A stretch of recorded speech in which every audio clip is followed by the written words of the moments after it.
আসসালামু আলাইকুম। এসএসসি ২০২৭ ব্যাচের প্রিয় শিক্ষার্থী বন্ধুরা, আশা করছি সকলেই ভালো আছেন। আলহামদুলিল্লাহ, আল্লাহর রহমতে আমিও বেশ ভালো আছি। আপনাদের পরীক্ষা কিন্তু জানুয়ারি মাসে হচ্ছে না, জানুয়ারির পরিবর্তে মার্চে নেওয়ার চিন্তাভাবনা করা হচ্ছে, এমন শিরোনামে কিন্তু নিউজ পেপারে নিউজ বেরিয়েছে। আমি কিন্তু বারবার করে বলেছিলাম এর আগে ভিডিওতে যে আপনাদের জানুয়ারিতে পরীক্ষা হবে না, কোনোভাবেই হবে না। সেটা আমি বিভিন্ন কিন্তু আর কি যুক্তি দিয়েছিলাম। আপনারা কিন্তু অনেকেই বলেছিলেন যে কীভাবে সম্ভব, আপনারা মিলনকে চেনেন না, হ্যাঁ না যত যেই শিক্ষামন্ত্রী আসুক আমাদের একটা কিন্তু ধারণা আছে কবে পরীক্ষা হতে পারে, তাই না? জানুয়ারিতে হবে না এটা মোটামুটি নিশ্চিত, হয়তো ফেব্রুয়ারি অথবা মার্চে নেওয়ার সম্ভাবনা বেশি। এবং কত তারিখে হতে পারে সেটা নিয়েও একটা নিউজ এসেছে এবং সব কিছুই বলবো। তো তার আগে আপনাদের কী করতে হবে, আমাদের চ্যানেলটি সাবস্ক্রাইব করে পাশের বেল আইকনটি বাজিয়ে দিতে হবে, তাহলে এরকম আপনি সুন্দর সুন্দর নিউজ আরও জানতে পারবেন। তো দেখুন, আমরা যদি একটু পড়ি এখানে কি বলা হয়েছে।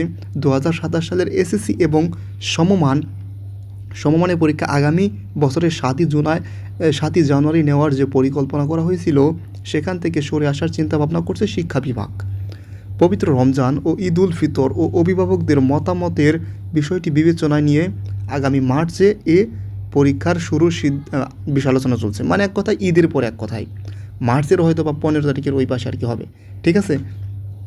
এক্ষেত্রে মার্চের মাঝামাঝি সময়ে পরীক্ষা শুরু হতে পারে বলে মানে আর কি বলা হয়েছে।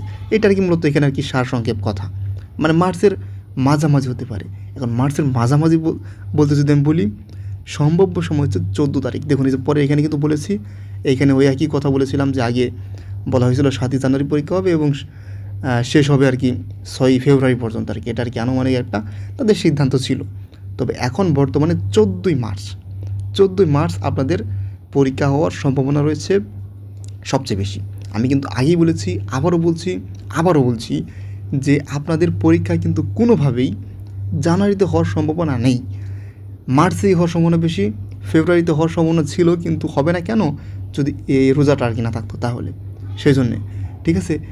তো এই টেনশন করার কিছু নেই, ভালো করে পড়াশোনা করুন, এগুলো কিচ্ছু না। ভালো করে পড়াশোনা করলে কিচ্ছু মানে কোনো সমস্যাই নেই।